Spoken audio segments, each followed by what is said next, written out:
Hey, everybody. Welcome to Hey Man, It's Okay, a men's mental health podcast. We have a brand new episode for you today, and I'm so excited to get this going. And I'm Sky, one of your hosts today. And I'm Ryan Heapy. I'm a licensed psychotherapist out of Newport Beach, California. And man, this podcast today it's so interesting for so many different reasons, at least for me. The last few weeks, I've really kind of been for greater connection with the universe, with God, with spirituality.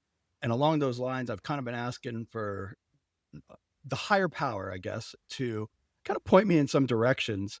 And next thing you know, my best friend had, just randomly sent me a podcast on how spirituality was the antidote to depression, which, had some really great information about kind of some of the neurological, like kind of biomarkers that we have that really do kind of connect us directly sort of to a higher power. And, sort of in this like mini journey that I've sort of been on over the last few weeks, it actually led me to spending half the day yesterday listening to the Mind Valley Manifestation Summit. Mind Valley is actually this great app with a ton of different meditations and stuff. But, it all kind of centers around synchronicity and higher power and spirituality and all these things kind of coming together, which then led us to today, serendipitously, to meet with Randy Lyman, the self-proclaimed spiritual cowboy. Randy, welcome to the show. Good to be here, Ryan and Sky. Thank you for having me on. Yeah, absolutely. Thanks for taking the time out of your busy day to come and talk to us. Randy, your story is so interesting. Maybe you can tell our readers how you went from educated physicist to the spiritual cowboy. Back at 60, goodness sakes, 35 years ago, 1989, I was a left brain, hardworking, educated guy who thought I was going to be able to think my way and work my way to a place of happiness. And I found great success. I had multiple multi-million dollar businesses, and I was very successful by most standards, but I wasn't truly happy and I wasn't truly fulfilled. And then I met a woman who I spent 3 years with, who introduced me to the unseen part of being human, the emotional, spiritual side of the human experience. And it just changed my life. And that's been my focus for the last 35 years. Wow. So what were some of the things that kind of initially got you to maybe open your eyes or maybe awaken to, as many people are kind of saying these days, to that unseen element, to that spiritual component of the human experience? Well, Maria introduced me to a couple of books that helped me see things a little bit differently. Illusions by Richard Bach is still probably my favorite book. And she also introduced me to a few people who were channeling. This is back in the early 90s, late 80s. And so I got introduced to some things that were really esoteric to me, like, how does this work? How can somebody even do this? Because I was so left brain and so much, if you can't see it and feel it and measure it, it's not real. Well, people were telling me things about myself that they had no way to know unless they either saw from a higher perspective or they knew me and they didn't know me. So they had to see things from a higher perspective. And then Maria also introduced me to my intuition and started helping me through different exercises to become more in tune with that part of myself that was bigger than my physical experience. And so slowly I was introduced to what seemed really esoteric to me, but over time, through my own experiences, just proved out to be as real as the chair I'm sitting in. Yeah, and this is actually very similar to some of my own experiences. As someone who I feel has always been wanting to know about our greater purpose here, our connection to something bigger. Really, I've been practicing psychotherapy for about 10 years now, and I approached it with a very logical, matter of fact, psychological science kind of background. And the more I kind of dove into it, the more I worked with patients, the more I felt my eyes opening. And I actually, when really kind of the floodgates really opened up was when I encountered a channel myself who, without me really, either of us, I think, really pushing that experience, next thing you know, I was being told things that really I couldn't even put into words myself. that this person not only just nailed, but I mean, it evoked a real emotion and I think change in me. So, And I talk about in my new book, The Third Element, which I hope you're okay with me putting in a plug. of course. Yeah, So, absolutely, please. so everything, let me just talk a little bit about my philosophy, if I can. Everything in the universe falls into one of three categories. So there's three different categories or elements in the world that we experience. There's our thoughts and information. There's our physical body and the physical world. And then there's emotions. And so we try and educate ourselves and work hard so we'll feel good. But along the way, we turn off our feelings. We ignore that because nobody really wants, very few people want to talk about our emotions. But for me, that's where all the power was. So I had a really powerful epiphany when I first got into the spiritual world, so to speak. It was actually at a business communications retreat. And on the third day, we went through an exercise with a challenge we were having in our business world. And mine was people around me were just not competent. I had 6 or 7 people who were incompetent. And so Maria says, everything's a mirror. Look at yourself and find that issue within yourself. I tried to be mentally more competent. I tried to be physically more competent. And the problem got bigger and bigger.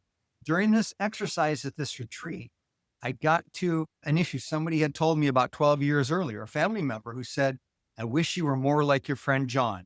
Now, what they meant was they were drunk. It's in the book. They meant, I love you and I wish we could connect like I connect with your friend John. So you and I don't connect and I wish we could. All I heard was they didn't approve of me the way I was. So when all this came back up in this exercise in this communication seminar or retreat, all of a sudden the emotion came out. I'm an adult. I don't know, 29 years old or something. And so I'm crying, I'm bawling. I'm just having all this emotion come up and it surprised me. It's absolutely a surprise. So then I go back to work 4 days later and all the people in my life who were incompetent either magically became competent or they left my life. And as a scientist, I'm always looking at cause and effect. And so my emotional release caused people in my life who were acting incompetent to suddenly become competent. And those who couldn't become competent suddenly left. And I made the connection of, wait a minute, it's not just our thoughts. It's not just our actions. It's our emotions. And from then on, my focus in life was looking at my emotions, the energy around them, how our emotions interact with time, how our body interacts with time, how our mind interacts with time. And I came to the conclusion of every challenge I have in life that I can't fix with my thoughts and planning, and I can't fix with my approach, how I talk to people, how I work through my challenges, etc., I've been able to fix by getting to the underlying emotional energy stored within me from the experience that I didn't feel completely and release. So it happened way over 1,000 times. Okay, I have this problem. I work on it for days or weeks or months. And then I say, oh yeah, wait a minute. What's the emotional lesson for me? What's the emotional gift of healing in this? I go through my steps, whether it's breathing or tapping or meditation, and I get to the underlying emotional feelings. I feel them completely and release them. And suddenly the physical world and my relationships around me change. And that's what this book is all about, is when we can get in touch with the underlying emotional wounds and feel them completely and release them, then the law of attraction is no longer obligated to bring us those reminders of the healing opportunity. I love that So- you found people yeah. along the same path and along the same journey who, I like what you said, the people who couldn't become competent left your life. I imagine that as a man during that time, exploring your emotions and all that stuff must have been a little bit difficult, and to accept the loss of people but eventually realize it's a gift. Was that something that happened immediately as they were leaving, or is that something you've realized later on the line? A lot of it I realized later on, but this whole time I was starting down my path, it was extremely scary. And then years later, I incorporated what I was learning into my business and how I approached business. And it was scary to show up being vulnerable, show up not knowing all the answers, show up admitting that I needed help. And in the end, I learned how to do that. And it made me so much more effective as a leader. But for a person who felt they needed to be in control of everything, that was a scary path at first. And now today, after years of doing this, I still have issues that come up, and a part of me still fights that and doesn't want to go into the underlying emotion because I know it's going to hurt. And our ego is designed our personality. I'm not talking about just big egos. I'm talking about the human part of our human being experience. We have our spiritual being and we have our human mind. And that human part of us, that ego, is designed to protect us from pain, and emotions can be painful. So we have to learn how to partner with our higher self through our intuition. We learn to partner with our inner child. We don't want to kill the child. The child loves to go on mountain bike riding or burn rubber or in a fast car, or it's creative and joyful. But at the same time, that's where our pain is stored. So we learn to partner with our higher self and our child. And even after doing this for many years, sometimes it's still scary.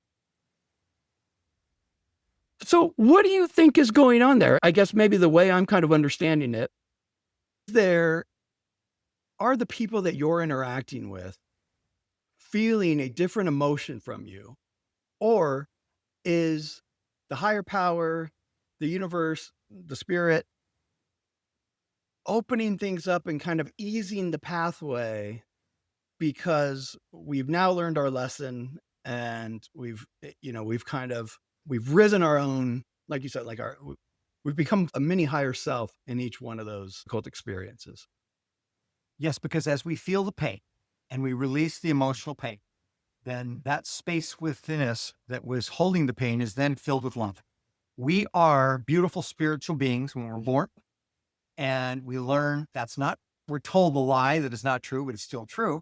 And we take on all these experiences. Being emotional is a guidance system in the moment. Now, some people talk about go towards what feels good and go away from what feels bad. I say, in the moment, our emotional response to the story our mind creates is valid. But if it's just a minute or 10 minutes later, and especially 10 years later, and we have pain come up, I say, embrace the pain, lean into the pain, find a way to feel the pain so we can release it. And some philosophies say to avoid that pain. But my experience is the only way we can find peace is by embracing those painful emotions and feeling them completely. And when I say feeling them completely, sometimes it's just feeling some frustration. Sometimes it's working out. Sometimes it's screaming at a tree in the woods. Sometimes as a man, sometimes it's crying the tears and feeling that pain and feeling the sadness or the betrayal or whatever emotion I feel under there. The emotions are valid because they were valid in the moment we had those emotions come up within us around the story our mind made. But emotions are bigger than time and space. Our mind is never in the present moment. Our thinking mind is never in the present moment. And our physical body is only in the present moment. And we can only feel and process our emotions through our physical body in the present moment. So no matter how much I think my way through a problem, that emotional energy can only be re-experienced through my physical body. And that's the challenge, because we all want to just think our way through the problem. And that's not the answer to the deepest possible release. There's so many places I want to go here. So maybe the first place, what's the difference then, or how would I go about, I guess, what's the difference between being stuck in a traumatic experience that kind of keeps dictating, some of the difficulties or struggles that we continue to have, or that pain or anxiety or fear, is still within us, versus leaning into it, embracing it, and allowing its release? There's several steps that I really believe in, I'll talk about. But first, I want to mention something. You said you were listening to Joe Dispenza and others. Many people are really good at talking about how our thoughts and our mental patterns create our reality. So we need to have clear thoughts. We need to be aware of our negative mental patterns, and that's all effective. We want to have good health and be aware of our body and the environment around us. But for me, those are not enough. They're absolutely necessary, but they're not enough. So then it comes down to, how can I have an understanding of how the law of attraction interacts with my unhealed emotional wounds? And again, I cover all this in my book. You're asking great questions that I wasn't expecting. So Be digging in. Yeah. we have an understanding. We have an understanding that this is just normal. The law of attraction is obligated to respond to our thoughts, our actions, and our feelings. So first we understand that. And then we hear of stories like my stories I share in the book, or stories like you, Ryan, or Sky share, of having emotional release and your life getting better. And that gives people some light at the end of the tunnel. I say, okay, you guys are logical, you're reasonable, you're respectable men, and you're telling me about how emotions can help me get to a better place in life. Now they're open to the idea. They have the education, they see an example, and then they have to set the intention of, okay, I want this for myself, and I'm bold enough, I'm brave enough to feel the pain. So we get the education, we see examples, we set our intention, and then we have to be bold enough to walk down that road. And the universe will put us in, God, the universe, whatever you want to call it, will put us in a place where when we set our intention, the gift of healing comes to us at the right time and place, in a place where we're not embarrassed, in a place where we're not disrespected, in a place where it all works the way it should. And the universe loves us and wants us to feel the pain, not because it wants us to stay in the pain, but because it wants us to release the pain. So every irritation that we experience in our life is the law of attraction giving us the gift of an opportunity to go deeper. Every irritation is a reminder that there's something in us to be healed so that more love can fill our being of who we are. I really love that because right now I have been going through a lot of my childhood wounds, and it's brought up a lot of emotion that it's been really hard to face, things that I didn't know that were still there. So I love your message of that's the universe's message that you need, that you can heal more and that there's more love available to you. That's really good for people to hear when they're going through a really hard and a time when they're struggling. So I just really appreciate you sharing that. And then I like to add something to that. And I'm glad you're being bold enough. You have to be a brave man or woman to go back and embrace those pains. It's one of the hardest things I've ever done. It's so difficult and so traumatic, the things that I've had to remember. And I imagine for you, the same as I experienced, they feel like they're happening again in real time, even if they're 10 or 20 or 30 years ago. For sure. Absolutely. So for me as a man, I grew up in the 60s and we're all about be tough, be macho, walk it off, don't cry. And as a leader, I was taught that I had to always be right. I had to always have the answer. I had to always be tough, and I always had to stand my ground. So that's how I originally learned to lead. And when I started incorporating the ideas of, okay, I'm going to show up more authentic.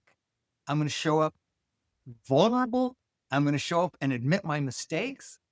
That was scary as hell for me because I thought I would lose respect of the people I was leading. So I made some mistakes along the way, but I was willing to make those mistakes. And in the end, I could show up and be my authentic self, I'm repeating myself, but I can talk about my mistakes. I can ask for help, and I can be wrong. And it doesn't mean that I'm not still the leader. My power doesn't come from my title. My power comes from the people I lead, understanding I'm here for them. From the people I lead, not only knowing in their head, but feeling in their hearts that I'm there to support them. Now they can show up without having to protect themselves. If I walk into a meeting, whether it's people on the warehouse floor or whether it's a boardroom meeting, if I walk in with worry, if I walk in with tension, if I walk in with doubt, and I'm trying to cover that up, everybody feels it. Now, when they feel my worry and they feel my fear at some level or my doubt, then they put their guard up right away and they shut down and they close off and they don't even hear me. They're just protecting me from what they feel from me. But if I walk in and I'm able to be vulnerable and still be calm and confident and kind and compassionate, they're like, holy shit, this guy is real. He's showing us his weakness, but he's still so confident in who he is. And he's here for us and we feel him. This guy must really be strong and who he is at his deepest core. That's where vulnerability is really ironic, because when we show our weaknesses from a place of confidence, people feel that confidence so strong within us. And now they feel safe and they're going to show up 100% and be the best they can be. Yeah, absolutely. I was just trying to think of, how I've gone through this. And just recently, Sky, I don't even know if I've told you, but I hired a therapist underneath me for the first time about a month ago or so. And that alone. I don't think I knew that. I knew you were planning on it, Stan. Yeah, I started and up and running, and it's already presented,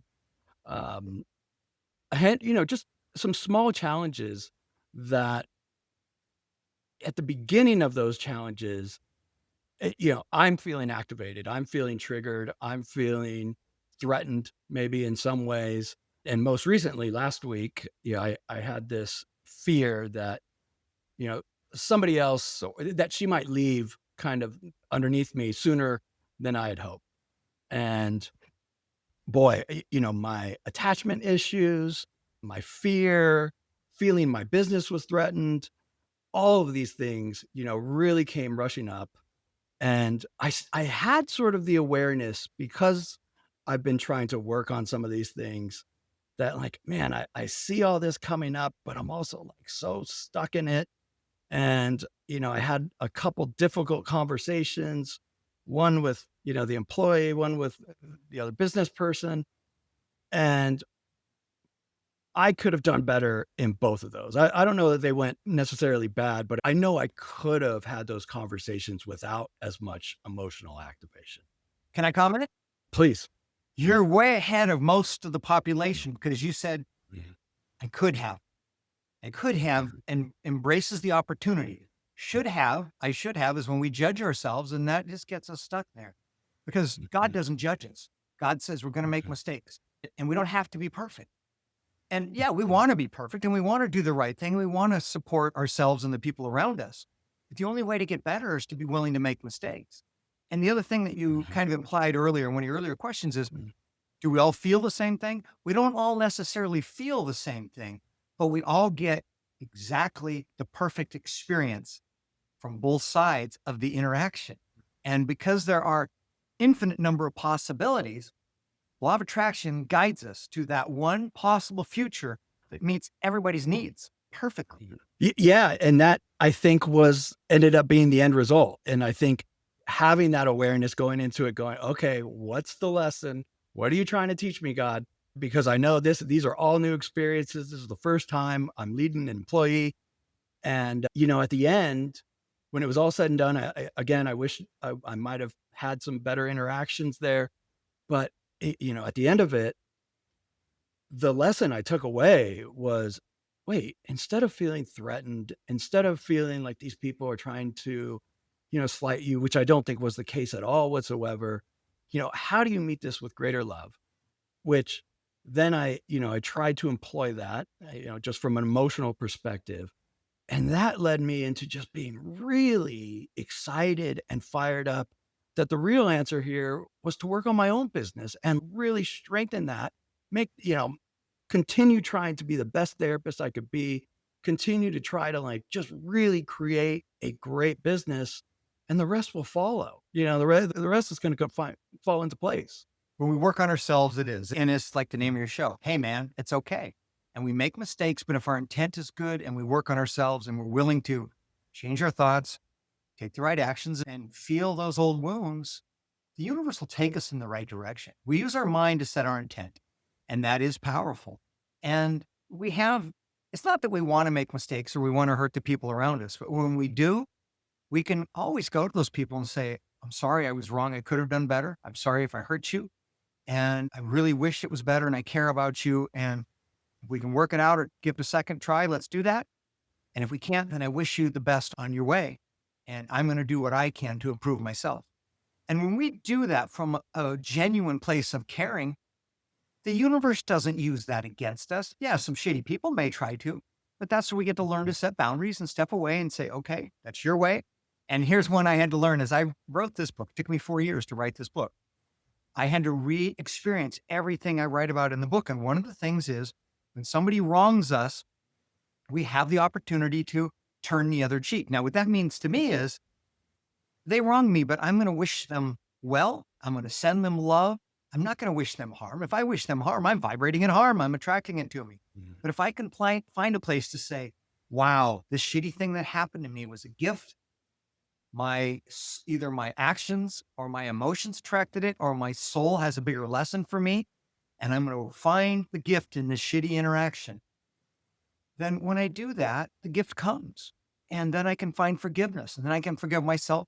I can forgive God, and I can find a way to turn this really crappy experience into something positive, because crappy things happen to all of us, not because we want them to, not because God wants them to, because it's part of our human path to have a deeper experience and find love is the answer to everything. And in order to be able to turn to somebody who harmed us and say, I love you, brother or sister, we have to go through that experience. And that's not an easy place to be. But eventually we get to the place where we say, wow, I learned and I appreciate this.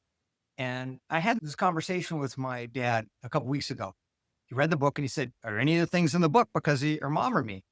And I said, there's a few things that you did that I asked you to do. My soul asked you to say and do things that I needed to motivate me, that I needed for my lessons.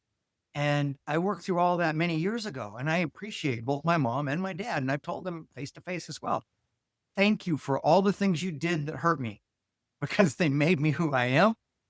And I asked you to do that. And I appreciate who I've become through my lessons and through all the crappy experiences. How did they respond to that? Just out of curiosity. My mom and I cried and she hugged me. My dad told me a story that helped me understand some of the things that he had done. And we had a clear understanding. My dad's not that emotional. He's a very emotional person, but he's not openly emotional, but he's deeply caring. And it helped bring us together closer because we're afraid that when we share our vulnerability, it's going to drive us apart or somebody's going to use it against us. And yes, some people will. But if we get in tune with our intuition, we know when it's safe to share our deepest fears. We know when it's safe to tell somebody, you hurt me, but I still love you and I wish you all the best. And that's, for me, the ultimate place to be. I'm not there all the time. I still have my challenges. What would you say? I got to a point maybe a year ago where the feeling, kind of the saying, no good deed goes unpunished. I think I had some delusional, optimistic perspectives about relationships. And, I felt like a lot of those things were kind of shattered and I had felt disappointed in many ways. And that was unfortunately really kind of, I think, guiding me, and it colored maybe, so much of, much of my experience over the last year and a half. I feel I'm getting out of that. What would you say sort of, how to create love or how to reignite that embrace, sort of in the face of betrayals, in the face of disappointments? When really, like you're saying, I know the real lesson here is to love again and is to compassion and patience and understanding, but it can be hard to conjure up at times. Well, it isn't possible until we feel the pain. And I know I'm repeating myself. We have to find a way to feel the pain. But one way that helps us get there and helps us get to forgiveness faster is gratitude. I'm really big on journaling. And I don't care if somebody's scribbling pictures on a piece of paper or they're writing a left brain list. Write down the challenges of the outside world. Write down where we think the solutions are. And then if we can get to the underlying feelings, how we feel about that, angry, rejected, abandoned, whatever that is, we're one step closer to healing that underlying emotion. And then if we can turn from our problems to writing down the things that we have that we're grateful for. I may have been through a sickness and I still have my life. I may have been through an accident. Maybe I still have a family member who is around who we weren't sure was going to be around. Maybe I've had great lessons in my life, or it's just a sunny day, or I'm in a city looking at a shitty city of concrete and steel, and I see a beautiful flower coming through the crack in the sidewalk. I say, holy shit, God's still here and life is still good. And we get to a place of feeling anything, we're closer to healing. When we're in our mind, we just can't get there. So writing, journaling, and gratitude gets us closer and closer to where we need to be to feel. That's so funny. Yesterday, I was dealing with some really difficult emotions. And then one of my outlets right now has been poetry. So I wrote the negative emotions into a poem, realized how ridiculous they sounded, and it helped me move forward a little bit better. So I love that writing it down can really help process those things. And the thing is, Guy, anything that works for us is valid. Everybody's different. We have 8 billion different ways of being here on the planet. Oh, sure. And A friend of mine told me 30 years ago, if we can find peace, God and peace through beer and pizza, that's great. And if you find it through poetry, that's great. If we find it through whatever it might be. For me, I find peace on my dirt bike in the desert at 50 miles an hour because my mind is busy and I'm calm. So it's different for every one of us. But writing, poetry, singing, dancing, whatever it might be, yoga is really powerful as well. Yoga is extremely powerful, and I don't take the time to do that enough. That's something that most people have access to and works. What would you say is love? When I'm trying to think, okay, how do I love back? My definition might be, totally accepting a situation or a person for who they are. But I feel like there's another layer to that.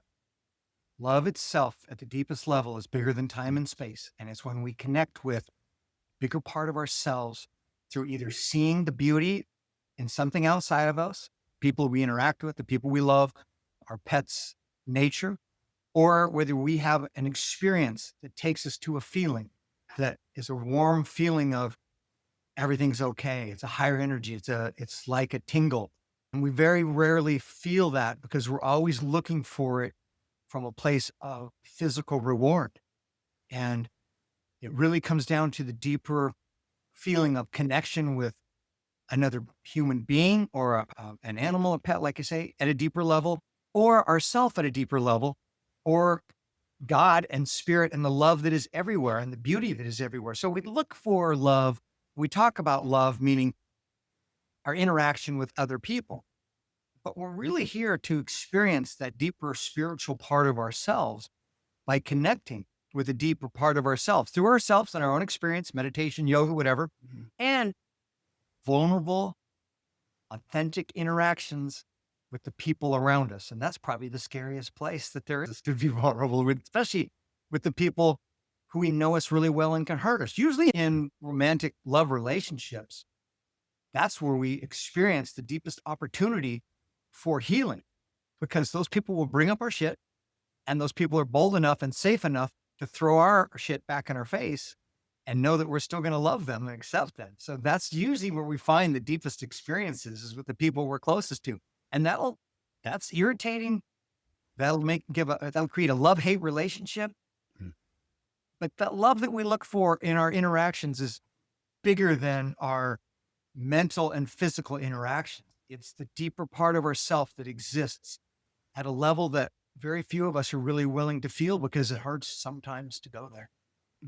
Yeah, I can tell you my wife definitely pushes me harder and further than anybody else. And sometimes it makes me look at the really dark parts of myself. But through that, she also helps me to navigate how to get to the better part of myself and to, like you said earlier, get to the core, get to the core feeling, get to that core emotion. She helps guide me there. And I really appreciate that she can really, she knows what to say and what buttons to push to make me realize what's happening. And I love that. Sky, can I comment on something that may or may not be true for you? Oh, please do. My take, my read, my feel is that the darker parts of yourself are hard to get to, because in the same place is the white shadow for you.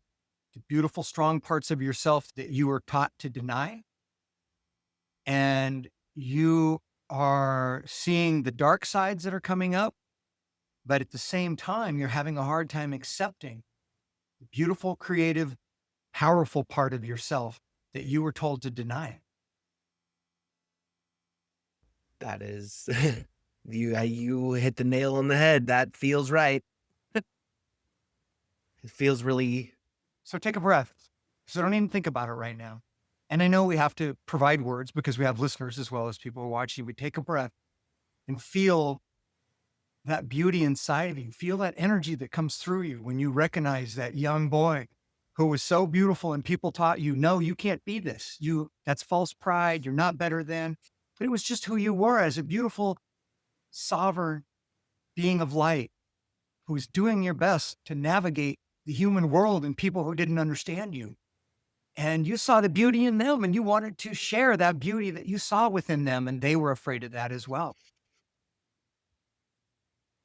I 100% agree with that. So the next time you get the opportunity, and for people watching and listening, next time you get the opportunity to say, wow, there was a part of me that has been denied, a beautiful child inside of me who's innocent at 3 or 4 or 6 or 15 years old, who saw beauty and people did not want to acknowledge the beauty in us or the beauty that we saw around us. And they shut that down. And when we shut down feeling that beauty within us, then we tend to project our strength and our competence on the people around us where it doesn't fit, where it doesn't really belong. And then we trust people we shouldn't trust. We put people on pedestals who don't believe on pedestals, and we deny the strengths within ourselves that is truly a part of our spiritual being. This is who we are, what we're feeling right now. The three of us are feeling, and I imagine many people out there are feeling. This is where the power is.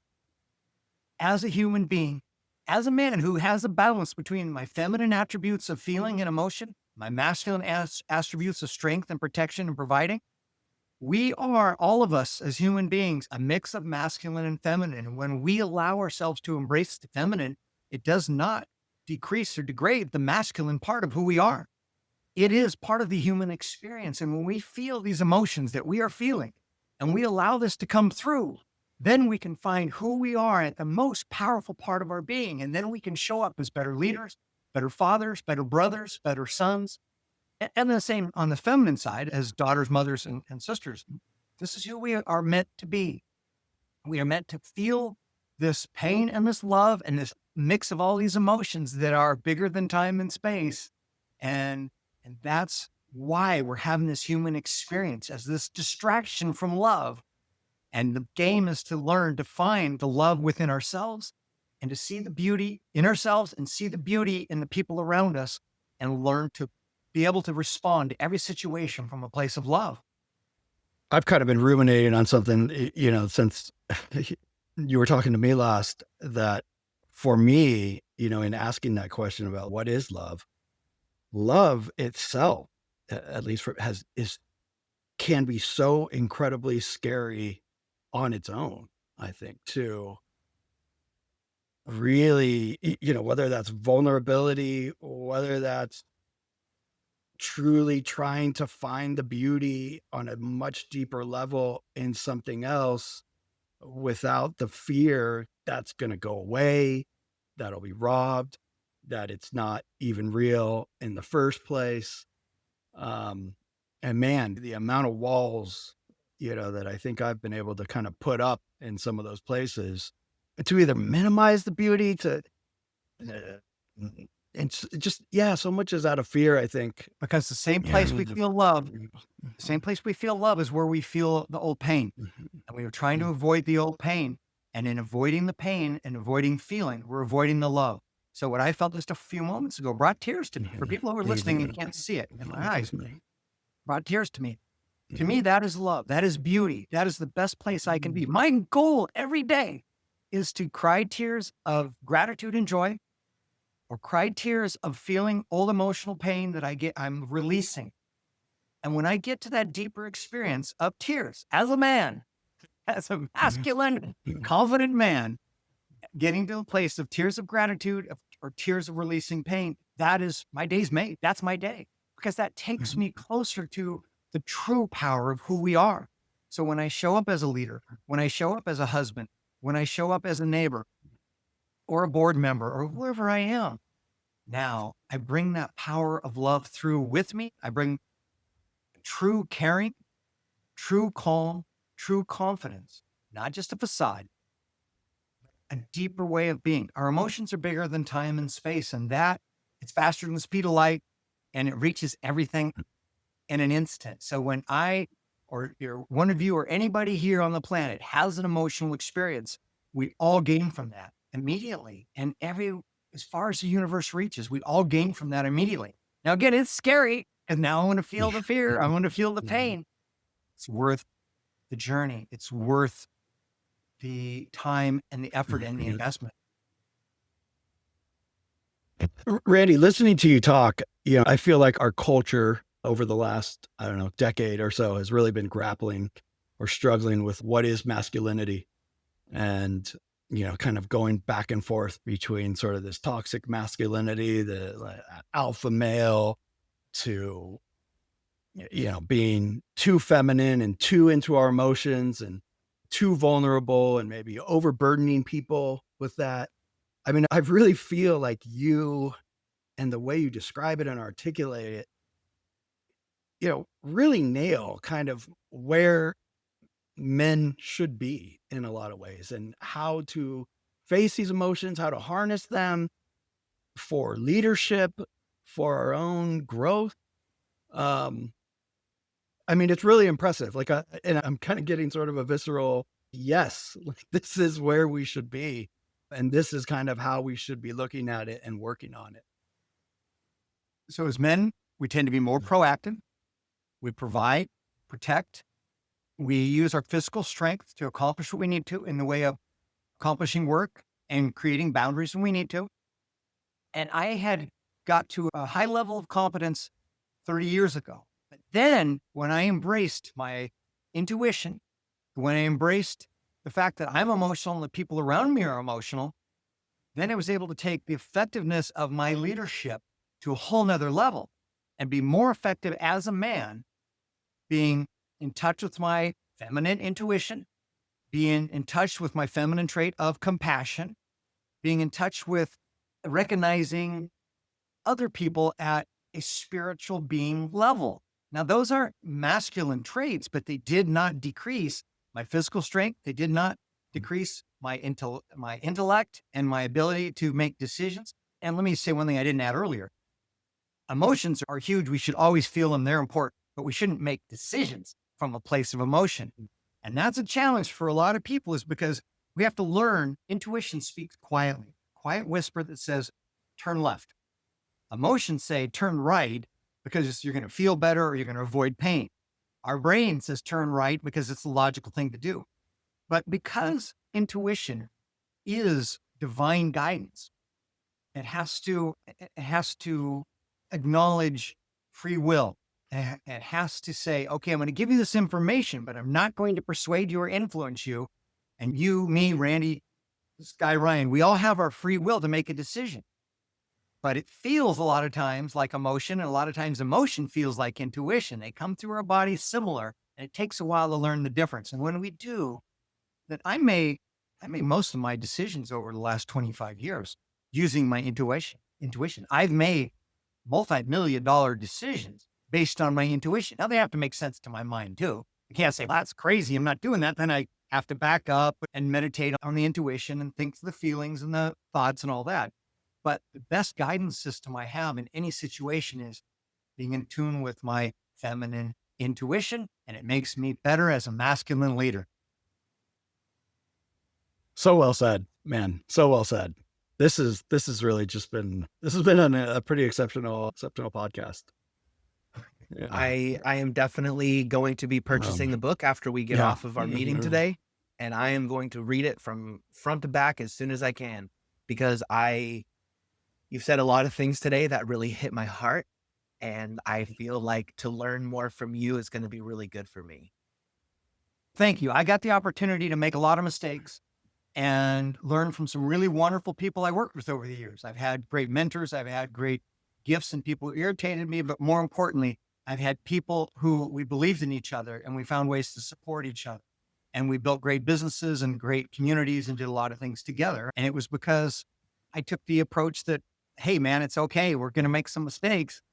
And I love that. I love what you're saying. It fits, because we don't have to be perfect. And thank you for acknowledging whatever gift might be in my words. And my goal is to help everyone, men and women, understand that our life can be better, that we are in control of our thoughts, our actions, and we find power through dealing with our emotions.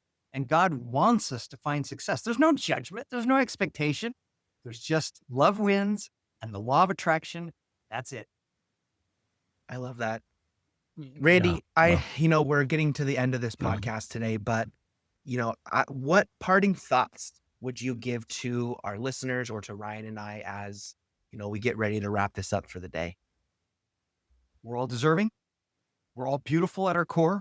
And yeah, there's some people who seem rotten at the core. They have a different life path.